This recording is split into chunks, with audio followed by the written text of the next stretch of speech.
শীতকাল মানেই কিন্তু নানান রকম খাওয়া দাওয়া, তাই তো? তাই আজ নিয়ে চলে এলাম চিকেন স্যান্ডউইচ। চিকেনটাকে কিমা করে কেটে নিয়ে টক দই দিয়ে মিনিট 10 মাখিয়ে রেখেছি। তারপর এখানে কড়াইতে দিলাম পেঁয়াজ আর ক্যাপসিকাম কুচি, তারপর চিকেন কিমাটা, সাথে নুন, হলুদ, গোলমরিচের গুঁড়ো আর চিলি ফ্লেক্স পরিমাণ মতো সব কিছু দিয়ে এবার এটাকে শুকনো করে ভেজে নেব। ব্যাস, ভাজাও হয়ে গেছে। এবার এই ভাজাটার মধ্যে দিয়ে দিলাম মেয়োনিজটা দিয়ে বেশ ভালো করে এটাকে মাখিয়ে নিলাম।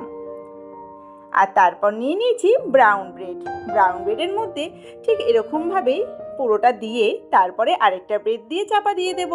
ঠিক এভাবে আরও ব্রাউন ব্রেডের মধ্যে একই রকমভাবে দিয়ে নিয়েছি। তারপর ফ্রাই প্যানে দিয়ে দিলাম বাটার।